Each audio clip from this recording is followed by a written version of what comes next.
हजी रूठी थी किस्मत मेरी मेहरबान सी हो गई, मैं भूले तेरे नाम से मेरी पहचान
शंकर भगवान की,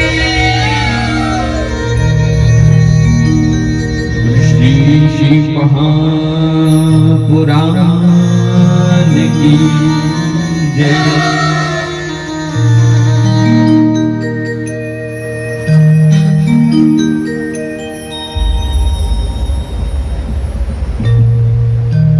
यथा सर्वेषु देवेषु ज्येष्ठ श्रेष्ठ महेश्वर एवं सर्वेषु लिंगेषु पार्थिवं श्रेष्ठमुच्यते।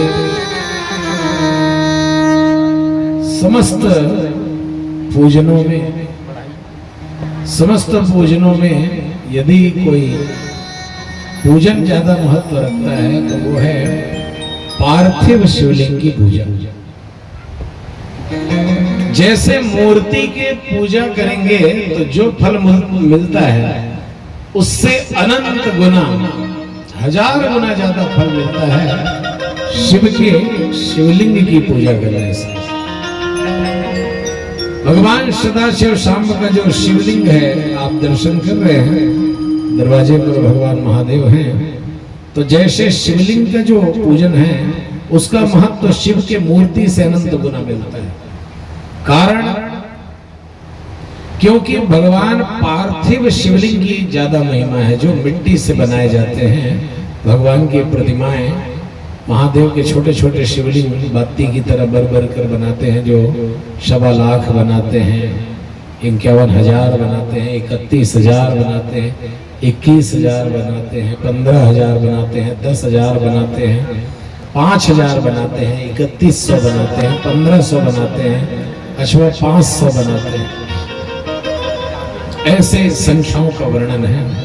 अधिक से अधिक 1.25 लाख शिवलिंग बना करके अभी आपके ही छत्तीसगढ़ में पुण्यधरा बेमेतरा के पास सलधा नामक गांव है, जहां 1.25 लाख शिवलिंग वाला मंदिर का निर्माण जो है पूज्य शंकराचार्य जी महाराज जी के द्वारा जो है वहाँ स्थापित होगा। स्वामी अभिव्यक्तेश्वरानंद सरस्वती जी महाराज जी के द्वारा होगा। अभी लगभग जो है 70,000 लगभग हो गया है, बाकी और है जिसका कार्य चल रहा है, बाकी आगे कार्य और चल रहा है। लक्षेश्वर धाम सलधा, सपाद लक्षेश्वर धाम सलधा, ऐसे वहाँ पर आप लोग भी चाहें तो अपने नाम का जो है शिवलिंग वहाँ पूजन के लिए रखवा सकते हैं। एक शिवलिंग रखाने का 5100 रुपये जो है वहाँ चार्ज लगता है। तो ऐसे और युगों युगों तक वो रहेगा।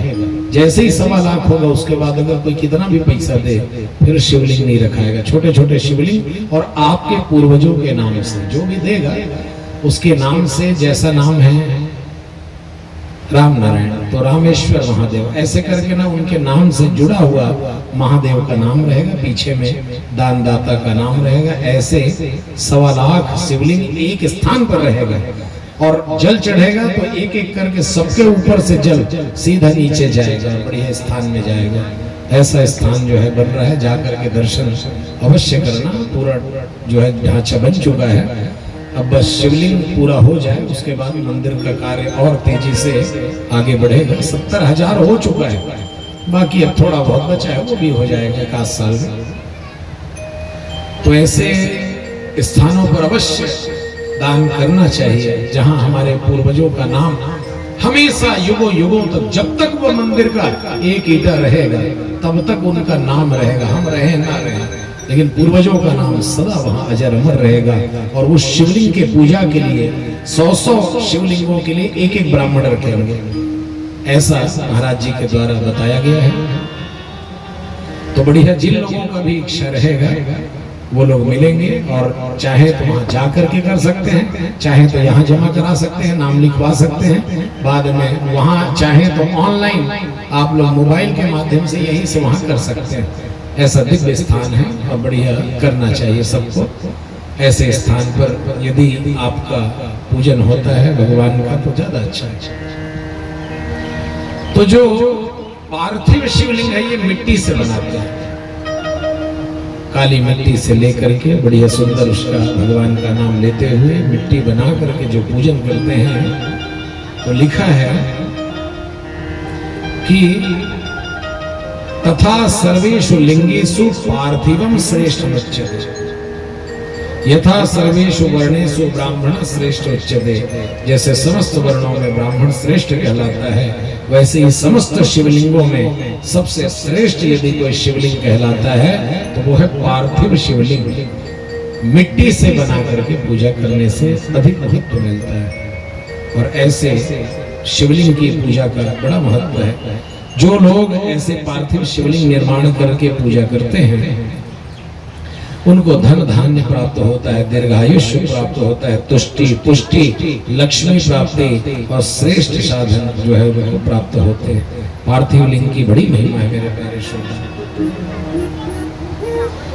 और जीवन पर्यंत जो पार्थिव शिवलिंग की पूजा करते हैं उनका तो कहना ही क्या है।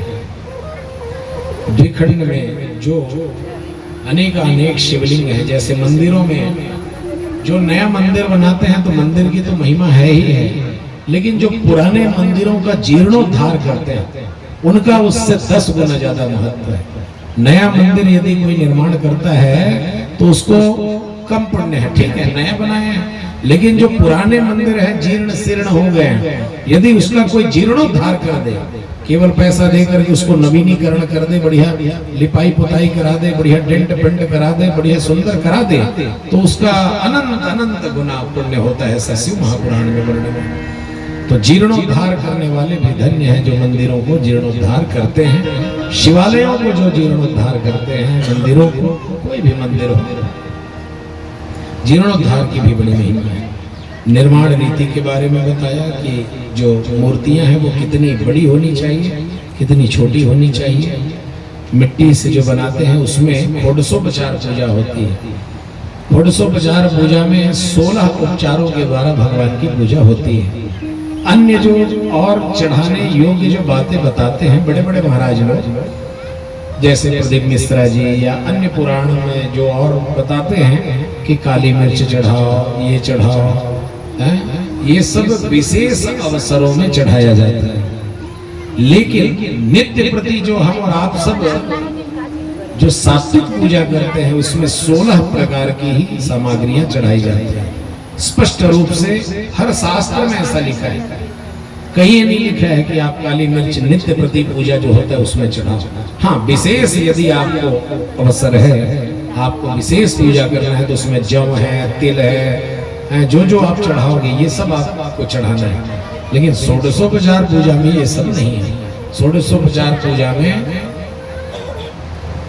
पाद्य है, अर्घ्य है, आचमन है, स्नान है, उसके बाद वस्त्र है, वस्त्र के बाद चंदन है, चंदन के बाद जो है पुष्प है, पुष्पमाला, फिर उसके बाद ऐसे कर करके यज्ञोपवीत है, इन सब चीजों का दुर्वा है, फिर सिंदूर है, फिर उसके बाद गुलाल है, अष्टगंध है, अबीर है, फिर धूप है, फिर दीप है, फिर नैवेद्य है, फिर आचमन है, ऐसे करके 16 और द्रव्य दक्षिणा है, ऐसे करके 1650 पूजा भगवान की जो है करनी चाहिए।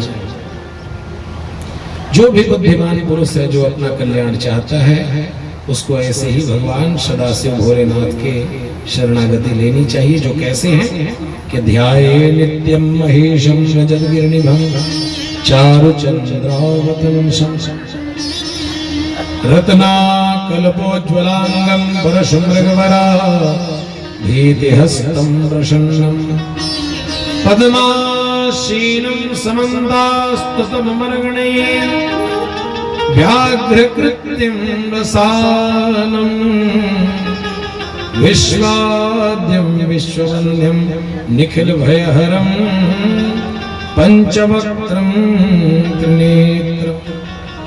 जो भगवान सदाशिव 5 सिर वाले हैं, त्रिनेत्रधारी हैं, ऐसे भगवान देवादिदेव महादेव सब भूत प्राणियों की रक्षा करें।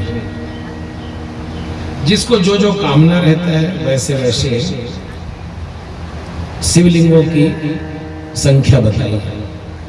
लिखा है विद्यार्थी पुरुष प्रीत्या सहस्त्रमित पार्थिवम पूजये शिवलिंगम ही निश्चयात्म फलप्रदम। जिसको विद्या प्राप्ति की कामना हो भक्ति पूर्वक 1000 पार्थिव शिवलिंग का पूजन करना चाहिए। छोटे छोटे बनते हैं, एक बड़ा शिवलिंग बना करके छोटे छोटे बत्ती टाइप के बड़े बर करके साथ में ऐसे 100 करके रखें। और ऐसे यदि रुद्राभिषेक करते हैं तो विद्या प्राप्ति होती है। जो लोग विद्या के आकांक्षी, जो लोग मोक्ष के आकांक्षी, उन लोगों को 1 करोड़ लिखा है। मोक्षार्थिं कोटि गुणितम भूकामश्च सहस्त्रकम दशार्थी च त्रिशास्त्रम च तृतीयार्थी द्विसहस्त्रकम। मोक्ष की कामना वाले को 1 करोड़ शिवलिंग की पूजा करनी चाहिए। कितने? 1 करोड़। दद्दा जी थे, वो 1.25 करोड़ शिवलिंग पार्थिव बनवा करके पूजन कराते थे। कितना? 1.25 करोड़ पार्थिव शिवलिंग की पूजा कराते थे। सतना में थे दद्दा जी, खत्म हो गए। तो वो ना एक बार में 1.25 करोड़ शिवलिंग, कितना? एक बार में 1.25 करोड़ शिवलिंग का बढ़िया रुद्राभिषेक कराते थे। सब लोग आते थे, शिष्य लोग बना करके लाते थे। भयंकर विशाल पंडाल लगता था, जितना बड़ा ये अपना पूरा गांव होगा ना, इतना बड़ा एरिया में पूरा पंडाल लगता था। बहुत बृहद रूप से कार्यक्रम होता था। और एक ही जगह नहीं, जहां जहां जाते थे वहां वैसे ही 1.25 करोड़ पार्थिव शिवलिंग का पूजन वो कराते थे। ऐसे दद्दा जी नहीं रहे, लेकिन कार्य चलता रहता है। जो उनके हैं अनुयायी वो लोग करते हैं। जो लोग पुत्र चाहने वाले हैं, जिनके पुत्र नहीं हैं, उन माताओं बहनों को, उन पुरुषों को जिनको पुत्र चाहते हैं, उनको 1500 जो है भगवान के 500 कम से कम 500 अभी अगर पूजन कर देते हैं तब भी पुत्र की आकांक्षा को भगवान पूर्ण करते हैं। ऐसे ही अधिक से अधिक और कम से कम पार्थिव शिवलिंगों की पूजा का महत्व है। जीवन में जो लोग पार्थिव शिवलिंग पूजा नहीं करते हैं वो मनुष्य ही नहीं है। अरे कम से कम जीवन में भगवान महादेव की पूजा करें तो पार्थिव पूजा अवश्य करनी चाहिए। जाकर मंदिर जाएं वो तो है ही है, लेकिन अपने घर में बढ़िया पार्थिव शिवलिंग बना करके ब्राह्मण को बुला करके बढ़िया शिव रख करके चकाचक अभिषेक करना चाहिए। जिन वस्तुओं से आप जो है धारा लगाओगे वैसे फल मिलता है। जैसे किसी को धन की इच्छा होती है कि धन घर में रुके, क्योंकि आज सबसे बड़ा समस्या यही है महाराज जी, पैसा आता तो है लेकिन टिकता नहीं है कि नहीं? सबसे बड़ा समस्या पैसा आता जरूर है लेकिन घर में रहता नहीं। तो ऐसे लोगों को गन्ने के रस से भगवान महादेव की पूजा करनी चाहिए, गन्ना का रस चढ़ाना चाहिए। अभी तो गन्ना रस मिल जाता है, डब्बा निकलवाओ और बड़ी मस्त रुद्राभिषेक कराओ। जिन लोगों को ज्वर बाधा ज्यादा आती है वो लोग कुसा के जल से भगवान शिव का रुद्राभिषेक करें। जिन लोगों को शत्रु की बहुत ज्यादा बाधा है, बहुत ज्यादा कष्ट देते हैं, जब देखो तब जलन करते रहते हैं, पड़ोसी बहुत परेशान करता है, ऐसे अगर शत्रु बाधा है तो उनके लिए सरसों तेल से भगवान शिव का अभिषेक करना चाहिए। ज्यादा नहीं लगता है, 3 लीटर अगर ले लिए, 3 डब्बा 1-1 किलो वाला, उतने में अभिषेक हो जाता है, क्योंकि उसका धार मोटा होता है, सरसों तेल मोटा होता है। तो ऐसे सरसों तेल से भगवान को, जिन लोगों को विद्या बुद्धि सही करना है उनको दूध से बढ़िया अभिषेक किया जाता है भगवान महादेव पार्थिव शिवलिंगों को। ऐसे श्रृंगी में रख करके दुग्ध का धारा लगा दे। जिन लोगों को बढ़िया परिवार में सुलह चाहिए और भगवान का कृपा ज्यादा चाहिए, उन लोगों को गंगा जल से बढ़िया सुंदर जो है रुद्राभिषेक करना चाहिए। तीर्थों के जल से, नर्मदा के जल से, गंगा के जल से, गंगा सागर के जल से, ऐसे जल मिश्रित करके भी भगवान का अभिषेक किया जा सकता है। ऐसे शिवलिंग की बड़ी महिमा है। अलग अलग शिवलिंगों की पूजा का महत्व है। हर घर में कम से कम भगवान महादेव विराजमान अवश्य होने चाहिए। यहाँ तक लिखा शिव महापुराण में कि जिस गांव में शिव जी का मंदिर नहीं है तो शैव लोगों को उस गांव में नहीं रुकना चाहिए। जो भगवान शिव के उपासक हैं उनको उस गांव में नहीं रहना चाहिए। माने एक भी गांव ऐसा नहीं होना चाहिए जहां भगवान शिव का मंदिर ना हो। इसलिए हर घर में भगवान जो है शंकर जी विद्यमान होने चाहिए। और नर्मदा के हर कंकड़ तो शंकर ही है। तो छोटे से हमारे छत्तीसगढ़ में यह है कि जरूर भले इतना ही सा होगा, लेकिन घर के आंगन में तुलसी चौरा में जरूर महादेव बैठे रहते हैं। पहले गोल गोल अपने आप हो जाते थे, बड़े हो जाते थे। ऐसे भी स्वयंभू शिवलिंग है जो पत्थर के ही हैं, जिसमें लोग दंगिया बसुला का धार करते थे। अचानक बढ़ते बढ़ते बढ़ गए तो गांव में रख दिए उसको भगवान है के। हाँ वही चटनी पीसे देखी ताहे बढ़ा थे भाई के दो धाग फिर रख दी सब भगवान ही वो इसे की। और फिर देखे भाई नहीं लगा चल रहा ही पीस वो इसे। हाँ तो पहले बना लेते थे और सही में वो बढ़ता था। ये नेचुरल बात है, देखा हुआ बात है, आंखों देखा इसलिए बता रहा हूं। तो ऐसे शिला में हम भगवान को देखते हैं तो भगवान हर कंकड़ में शंकर है। अच्छा यहाँ एक प्रश्न आता है, शिव नैवेद्य भक्षण योग्य रहता है कि नहीं? समस्त माताएं पूछती हैं शंकर जी में चढ़ाया हुआ प्रसाद लेना चाहिए कि नहीं लेना चाहिए? तो शिव महापुराण में इसका वर्णन है। देखो आजकल की कथाएं ना ऐसे ही होंगी, क्या करना है क्या नहीं करना इसके बारे में। कल से जो कथा होंगी ना उसमें आपको कथा मिलेगा। क्या मिलेगा? इसका ये हुआ तो ऐसा हुआ तो उसको ऐसा हुआ, ये सब सुनोगे। लेकिन आज और कल की जो कथाएं हैं इसमें जीवन उपयोगी बातें हैं कि हमें क्या करना चाहिए और क्या नहीं करना चाहिए। भगवान से जुड़ने में क्या क्या करना चाहिए, क्या नहीं करना चाहिए, प्रसाद लेना चाहिए कि नहीं लेना चाहिए, कौन सा प्रसाद नहीं खाना चाहिए, महादेव में चढ़ा वाला खाना है कि नहीं खाना है, इसके बारे में वर्णन है। अग्राह्यं शिव नैवेद्य मिति पूर्वं श्रुतं वचः ब्रूहि तन्निर्णयं बिल्व माहात्म्यं सन्मुखे। शिव नैवेद्य को ग्रहण करना चाहिए या नहीं करना चाहिए? माताएं पूछती हैं प्रसाद खाना चाहिए या नहीं। तो शिव महापुराण में सूत जी महाराज सौनक आदि ऋषियों को बताते हैं कि जिसमें चंडाधिकारो यन्नास्ते तद्भक्तव्यम च मानवे चंडाधिकारो नो यत्र भोक्तव्यम तच्च भक्तितः। जो लौह लिंग है, लोहे के जो शिवलिंग है, ऐसा लिखे जो लोहे के शिवलिंग है, बाण लिंग है, ये बाण लिंग है, लौह लिंग है, सिद्ध लिंग है, स्वयंभू शिवलिंग है, और जिसमें चंड का अधिकार नहीं होता है, इनमें चंड का अधिकार नहीं है।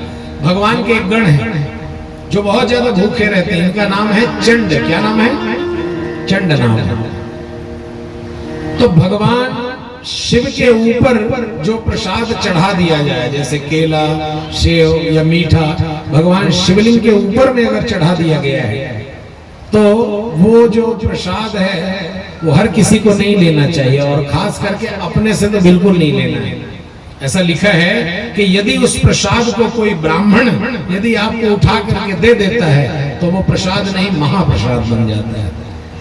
लेकिन कोई भी प्रसाद महादेव में जैसे आप चढ़ा दिए तो स्वयं उसको उठा करके चले दे, प्रसाद हो गया, इसे की कपल ले ले और खा ले, ऐसा वजन नहीं खाना चाहिए। महादेव ने जो चढ़ा हुआ है उसको नहीं खाना है, क्योंकि महादेव ने चंड को ये आशीर्वाद दिया है, बहुत बहुत भूखा जाते हैं। तो भगवान शिव से कहा प्रभु मुझे बहुत भूख लगती है, तो भगवान भोलेनाथ ने कहा एक काम करो, जो भी मुझ पर प्रसाद चढ़ेगा उस पर तुम्हारा अधिकार होगा। इसीलिए कहते हैं भगवान शिव पर जो चढ़ता है उस पर चंड का अधिकार होता है।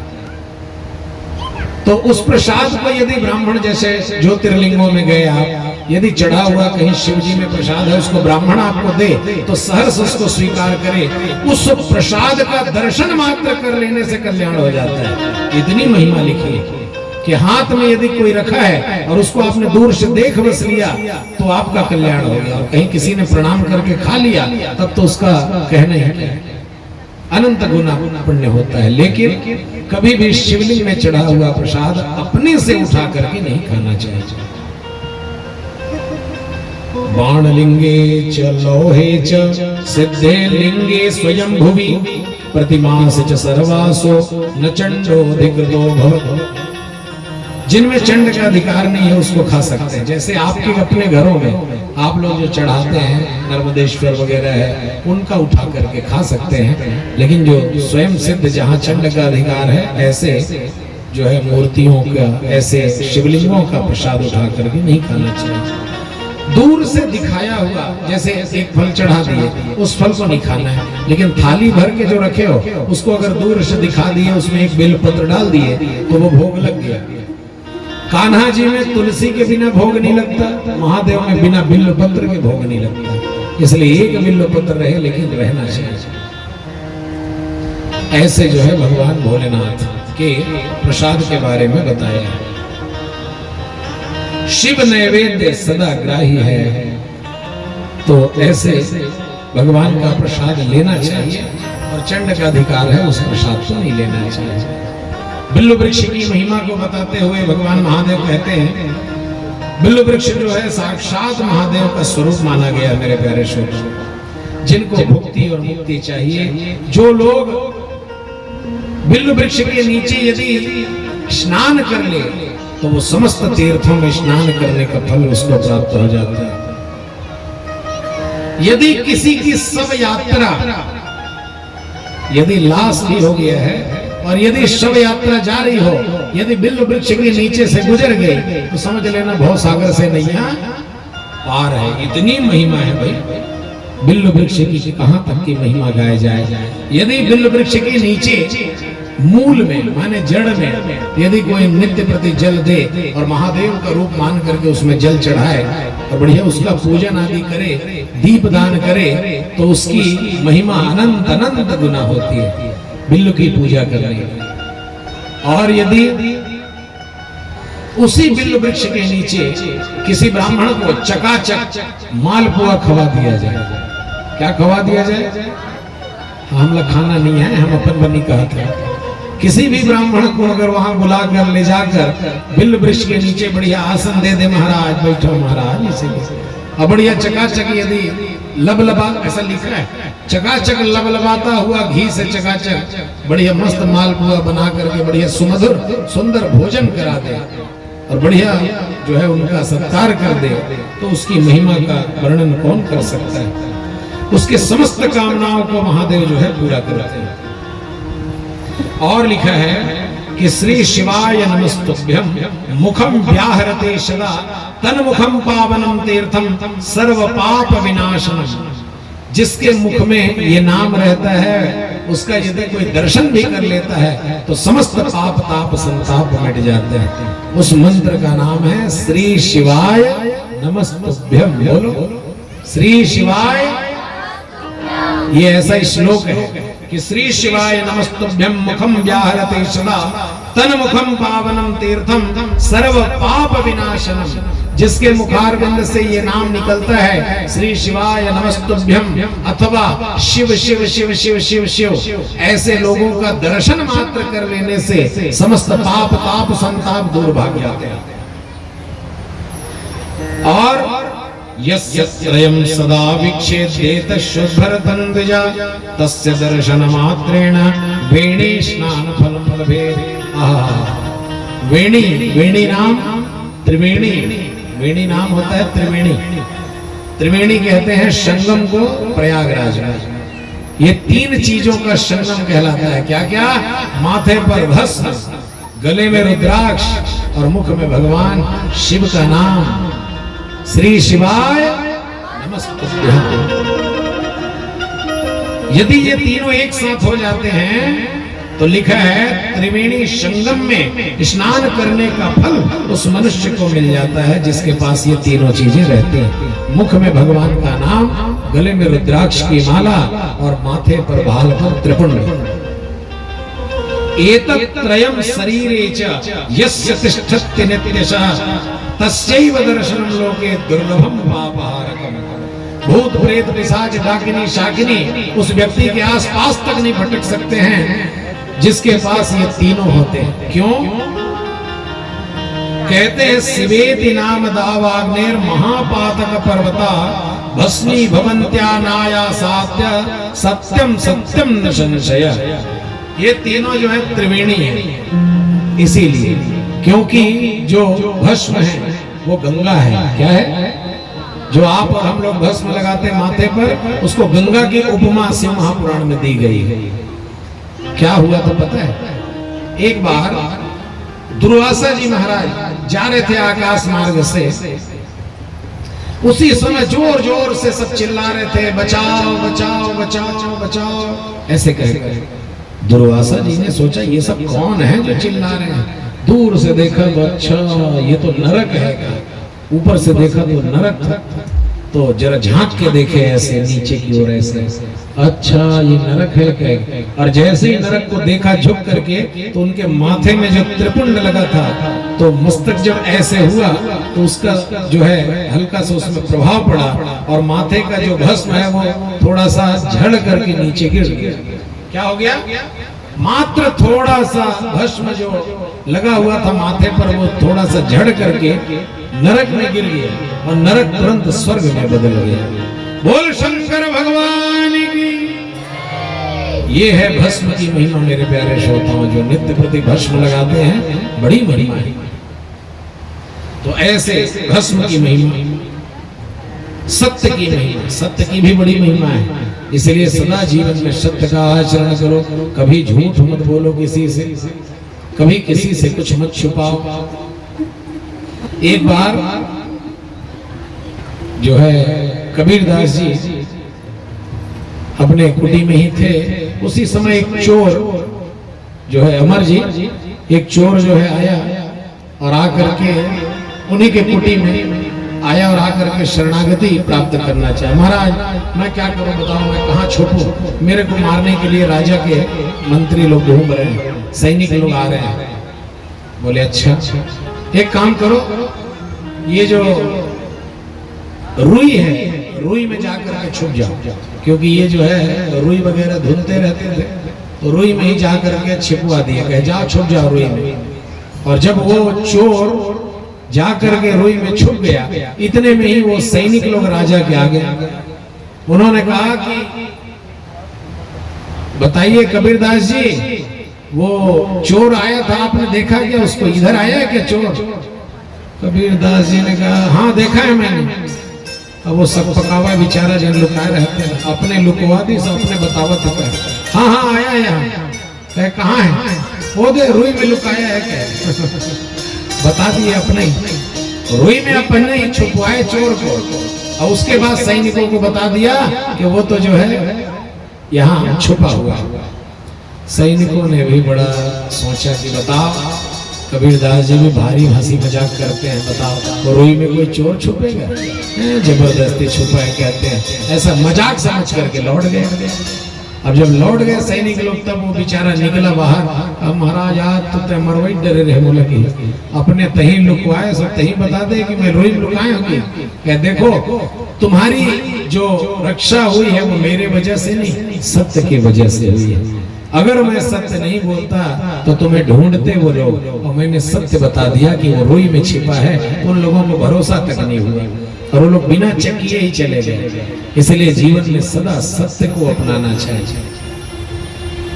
आज कहा कि ये जो भाल पर भस्म है यही गंगा है।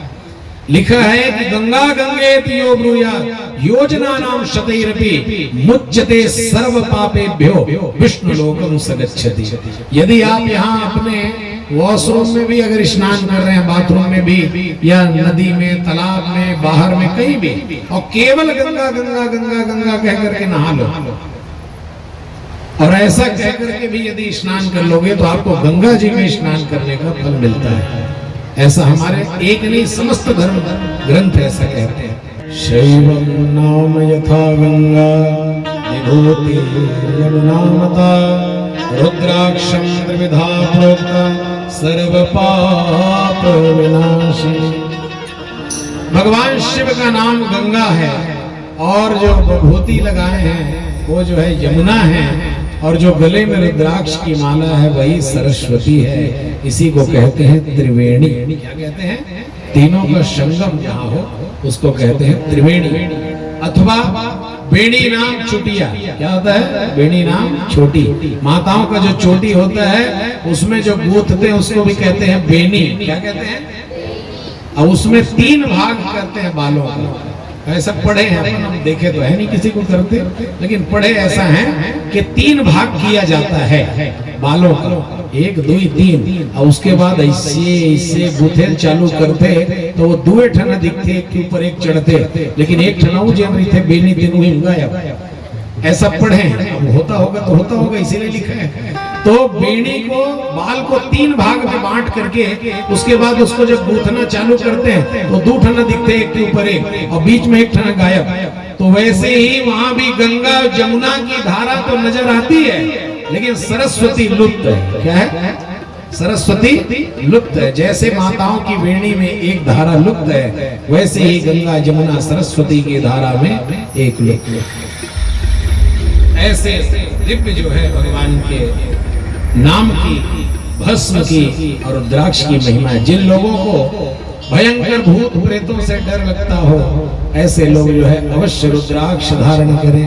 रुद्राक्ष धारण करने से कैसे भी किसी भी प्रकार के भूत प्रेत पिशाच डाकिनी शाकिनी यदि रहेंगे भी ना तो वो आस पास नहीं भटकते हैं। जो गले में रुद्राक्ष की माला धारण करे और मुख में भगवान शिव का नाम ले और मस्तक पर भस्म। लेकिन रुद्राक्ष धारण करने की भी विधि है कि रुद्राक्ष धारण कैसे करना चाहिए, कौन सा रुद्राक्ष किसके लिए है, कितने मुखी तक का रुद्राक्ष होता है, और कितने मुखी का रुद्राक्ष किसको धारण करना चाहिए, रुद्राक्ष की उत्पत्ति कैसे हुई, इसके बारे में बताते हैं। आज की कथा यहीं तक कथा होगी, उसके बाद कथा को विश्राम 5:30 हो गया है। कल से और आनंद आएगा, क्योंकि आप लोगों को भी बढ़िया समझ में आएगा फिर कथा।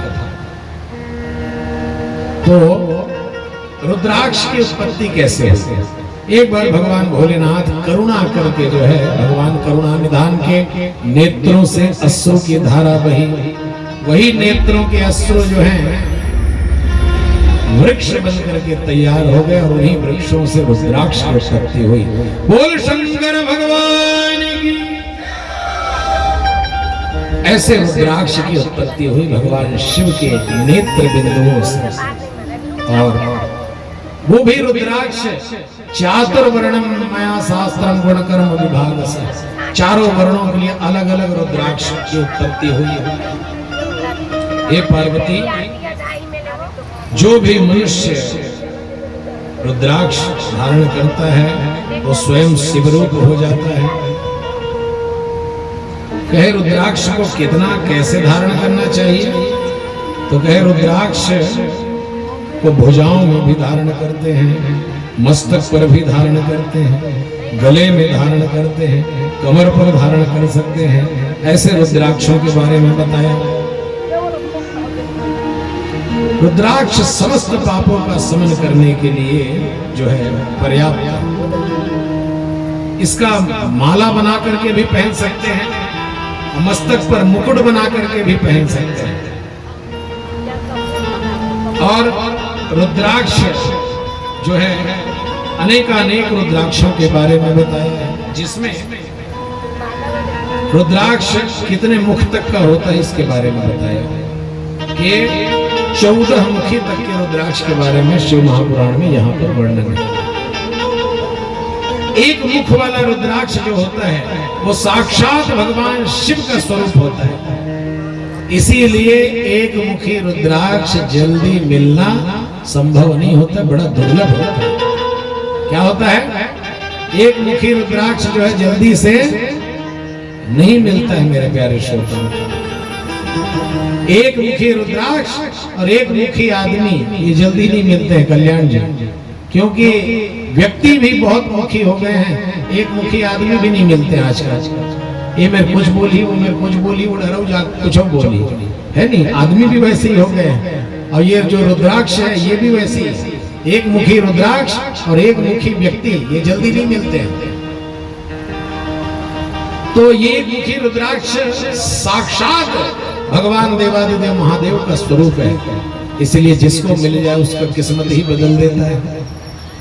रानी अहल्या भाई होलकर के पास 108 मनके का एक मुखी का रुद्राक्ष आज भी वहां उनके म्यूजियम में रखा है, इंदौर में, वहां दिखाया जाता है। कितना तो है? 108 मनके का एक मुखी रुद्राक्ष उनके आज भी वहां रखा है। जिन्होंने सोमनाथ के मंदिर का जीर्णोद्धार किया और बाबा विश्वनाथ, भगवान काशी विश्वनाथ के मंदिर का जिन्होंने निर्माण कराया, सोना का चंदर चढ़ा है, शिवलिंग का स्थापना हुआ है, ये सब अहिल्याबाई होलकर के द्वारा ही हुआ है। ऐसे उनको भगवान साक्षात महादेव दर्शन दे करके उनको जो है 108 मुखी रुद्राक्ष, 108 मनके का रुद्राक्ष जो है दिया। आज भी वो म्यूजियम में है, वहां दिखाते हैं।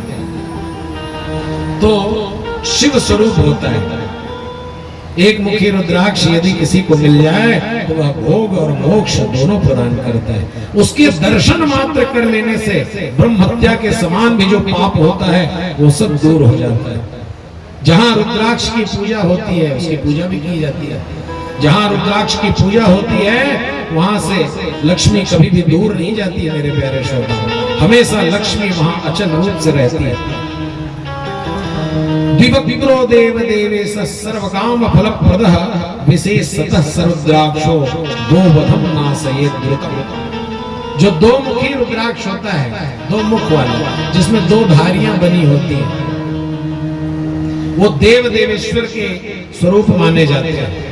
समस्त कामनाओं को पूर्ण करने वाला और गो हत्या के समान पाप भी यदि कोई हो गया उसको भी नष्ट करने की शक्ति दो मुखी रुद्राक्ष में होता है। और समस्त जो दो मुखी रुद्राक्ष है उसमें कल्याण होता है।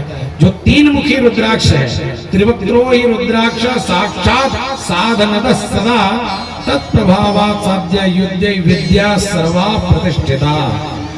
जो तीन मुखी रुद्राक्ष है वो साधक का फल देने वाला होता है, साक्षात साधन का फल देता है। तीन मुख रुद्राक्ष साक्षात साधन का फल देता है और उसके प्रभाव से सारी विद्या प्रतिष्ठित हो जाती है। विद्यार्थियों के लिए बहुत अच्छा होता है तीन मुखी रुद्राक्ष।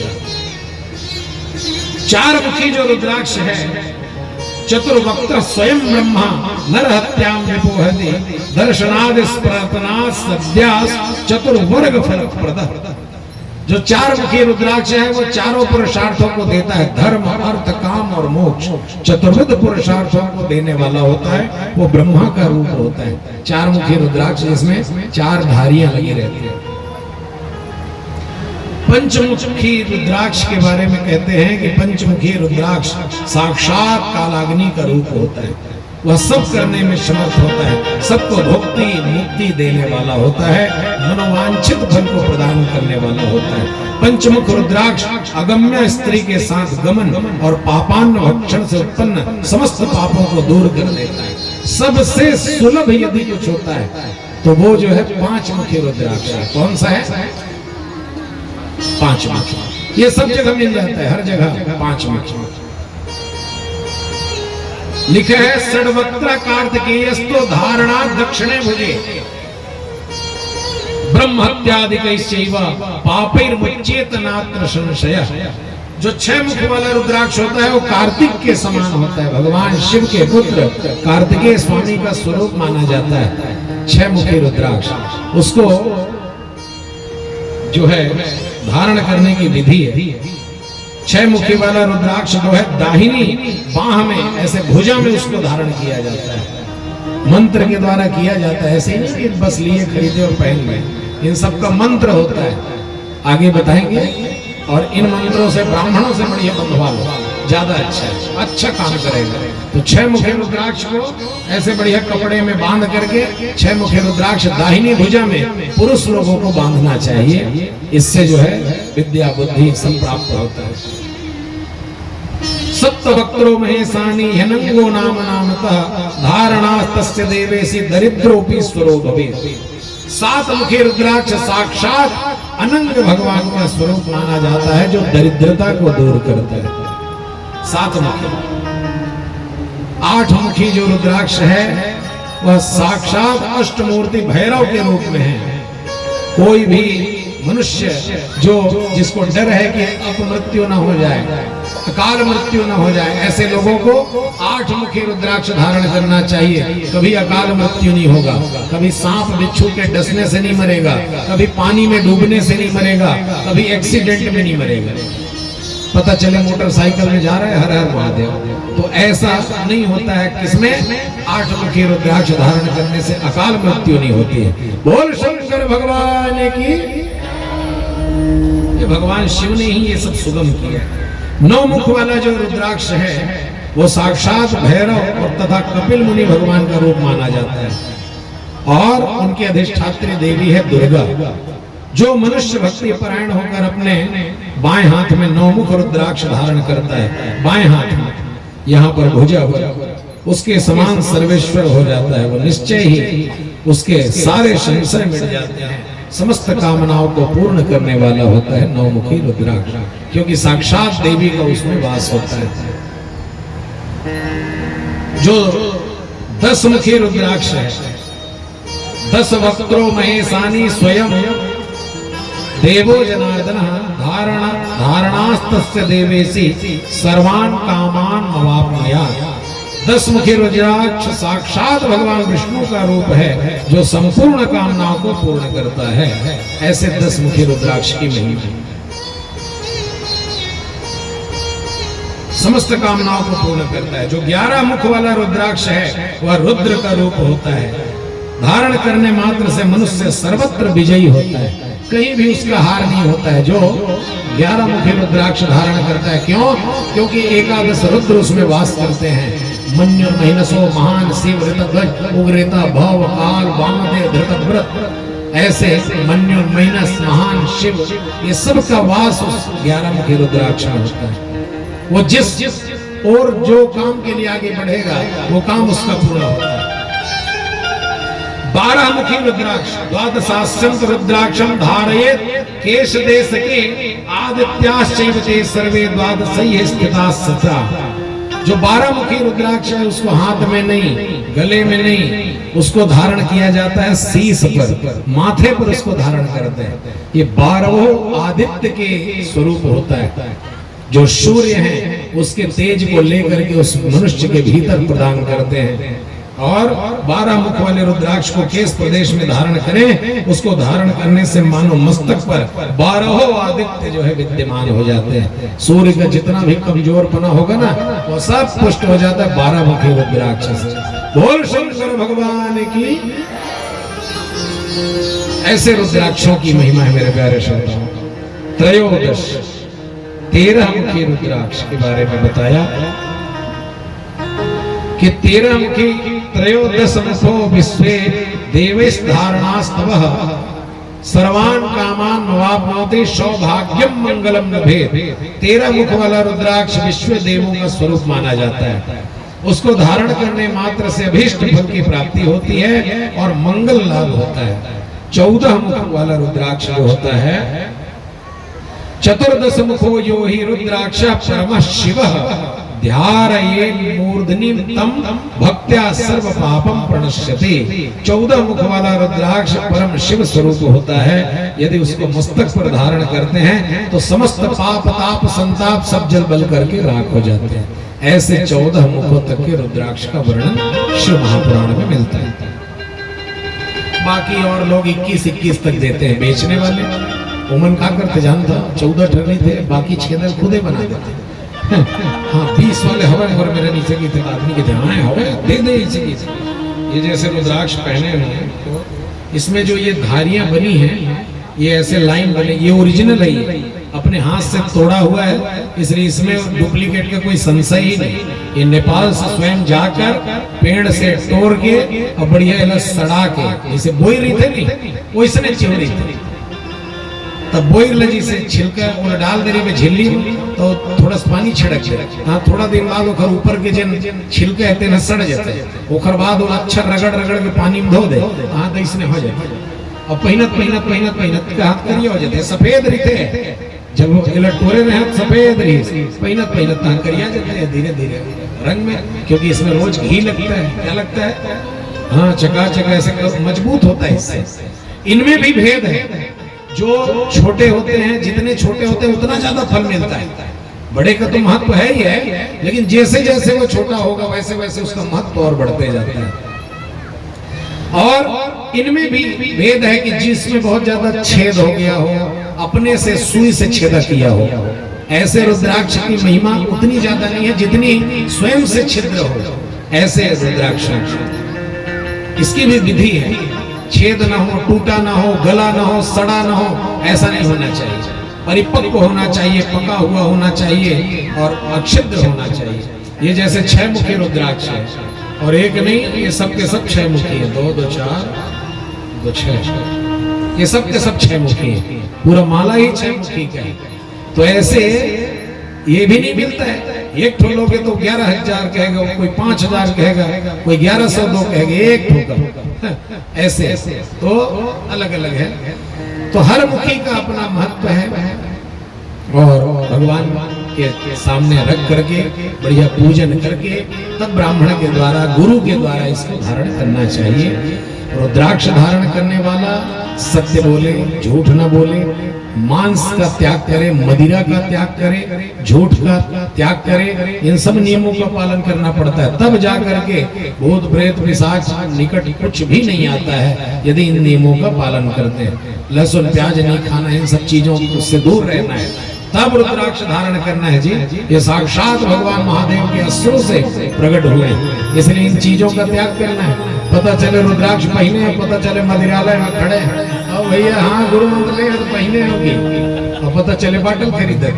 हाँ तो ऐसा नहीं होना चाहिए, इससे दोष होता है। इसलिए इन सब चीजों को धारण करने के लिए वो पात्रता चाहिए। जैसे कोई भी सामग्री रखनी है तो उसके हिसाब से पात्र होना चाहिए। जैसे शेरनी का दूध यदि आपको रखना है सुरक्षित, तो स्वर्ण पात्र में ही शेरनी का दूध रह सकता है। दूसरे पात्र में अगर आपने दूध दिया, चाहे वो कांसा का ही बर्तन हो, तुरंत फाड़ देगा उस बर्तन को, बर्तन फट जाएगा, दो टुकड़ा हो जाएगा। इतना तेज होता है शेरनी का दूध। देखो रोंगटे खड़े हो गए याद करके। तो शेरनी का दूध यदि है तो उसके लिए पात्र कैसा होना चाहिए? स्वर्ण पात्र होना चाहिए, सोने का पात्र। ऐसे ही जैसे दूध है तो दूध के लिए भी अच्छा शुद्ध पात्र होना चाहिए। जरा सा भी एक बूंद यदि नींबू वाला कोई खटास वाला बर्तन है, माने पूरा दूध फाड़ के रख देगा। ऐसे ही जो भगवान की ही दिव्य ये रुद्राक्ष है, इसके लिए पात्रता चाहिए। बढ़िया दुर्व्यसनों से दूर रहना है, मांस मदिरा का सेवन नहीं करना है, भक्ष नहीं खाना है, चावल दाल सब्जी रोटी खीर पूड़ी ये सब खाने वालों को ही ये धारण करना चाहिए, अन्यथा न करें तो ज्यादा अच्छा है। और इनको पहनने के अलग अलग मंत्र हैं। जैसे एक मुखी रुद्राक्ष मिल गया तो उसको कहते हैं ओम ह्रीं नमः, ऐसे कहकर के उसको धारण करना चाहिए। पूजा पाठ करने के बाद दो मुखी रुद्राक्ष ले ओम नमः, बस इतना कहकर। तीन मुखी रुद्राक्ष ले क्लीं नमः, चार मुखी के लिए ह्रीं नमः। ऐसे ही ओम ह्रीं नमः, ओम ह्रीं ओम नमः, ओम ओम नमः, ओम ओम नमः, ओम ह्रीं नमः, ओम ओम नमः, ओम क्लीं नमः, ऐसे करके 14 मुखी तक के रुद्राक्षों के धारण करने की ये जो मंत्र है, ये मंत्र लिखे गए हैं। ऐसे मंत्रों को पढ़ करके धारण किया जाता है। और ऐसे दिव्य जो है रुद्राक्ष के बारे में बताए। रुद्राक्ष की माला धारण करने वाले पुरुष को देखकर कोई भूत प्रेत पिशाच ये सब नहीं आते हैं, दूर दूर चले जाते हैं। और दूसरी बात, जितने भी देवी देवता हैं, लिखा है कि रुद्राक्ष मालिनम दृष्ट्वा शिवो विष्णु प्रसीदति, देवी गणपति सूर्य सुराश्चार्ये भी पार्वती। माने भगवान विष्णु, शिव और देवी दुर्गा, गणेश, सूर्य, अन्य देवता जितने भी हैं सबके सब प्रसन्न हो जाते हैं जो व्यक्ति रुद्राक्ष धारण कर लेता है। रुद्राक्ष पहने हुए मनुष्य को देख करके भगवान अति प्रसन्न होते हैं, सब प्रसन्न हो जाते हैं। ऐसे जो है रुद्राक्ष की महिमा है मेरे प्यारे श्रोता। जगतः पितरम शंभो जगतो मातरम शिवा, तत्पुत्रश्च गणाधीशं नक्ते तद्वर्णयामहे। ऐसे जो है रुद्राक्ष की महिमा का दिव्य वर्णन भगवान भोलेनाथ ने स्वयं किया, पार्वती ने श्रवण किया। अब यहाँ जो है विद्वेश्वर संहिता जो है पूर्ण हुआ। अब इसके बाद जो आप कथा श्रवण करेंगे वो रुद्र संहिता से करेंगे। अब भगवान शंकर के दिव्य दिव्य कथा ही आएंगे।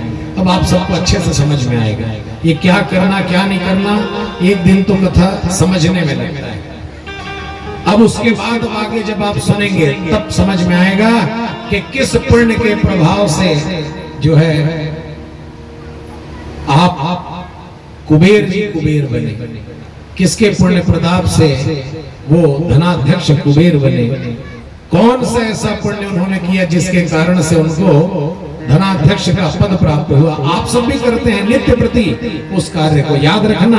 कल इन कथाओं पर चर्चा होगी, अब बढ़िया आप सब श्रवण करेंगे, बहुत आनंद आएगा।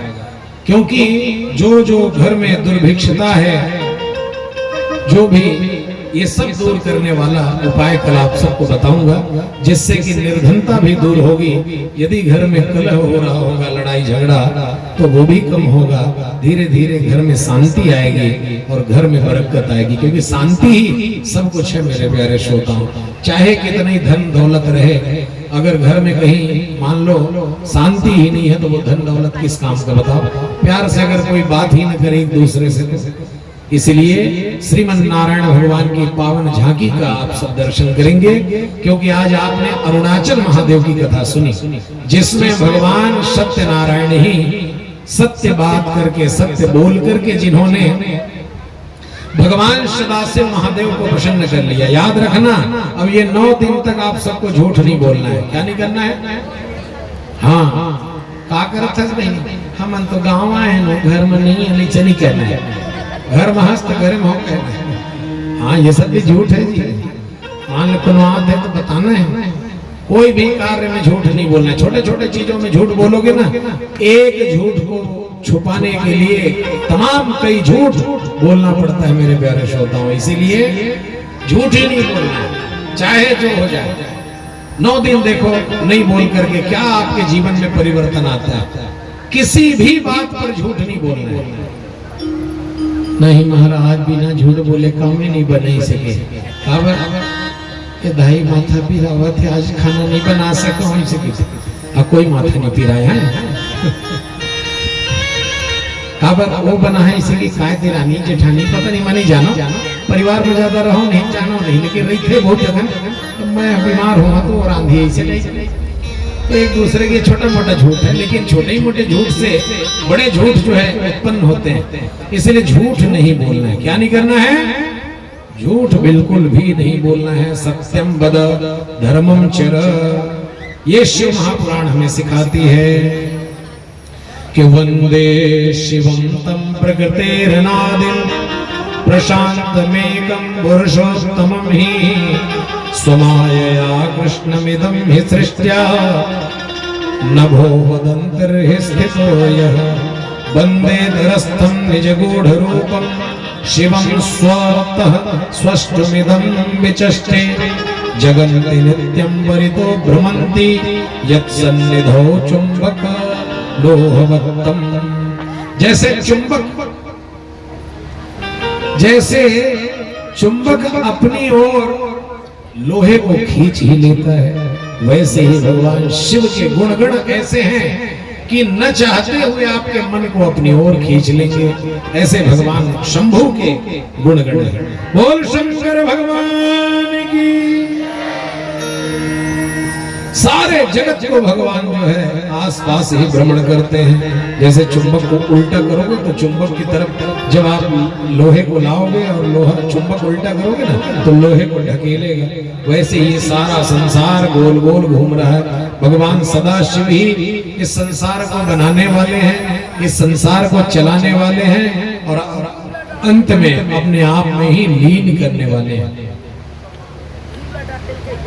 जगतः पितरं शंभो जगतो मातरं शिवां तत्पुत्रस्य गणाधीशं दत्तेर्दुर्नयामहे। जगत के पिता भगवान शिव, जगन माता कल्याणमयी पार्वती तथा उनके पुत्र गणेश जी को हम सब मिलकर के बारंबार प्रणाम करते हैं। नैमिषारण्य की उस पावन धरा पर आ गए भगवान। हाँ ठीक है, लाइएगा। बोल श्रीमन्नारायण भगवान की। बोल दिल में तो श्याम नाम की जरा ज्योति जला दे, आएगा आएगा आएगा मेरा सावन से बुला के दे, आएगा मेरा सावन से बुला के दे। श्याम नाम की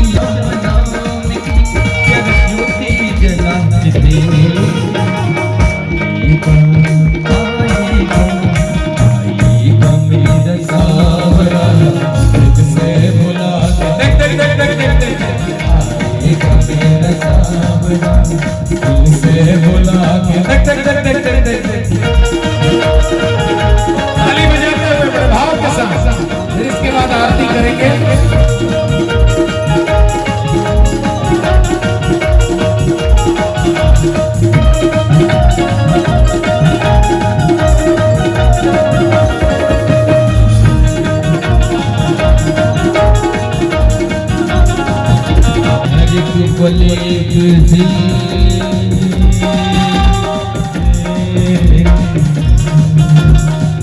बंदी की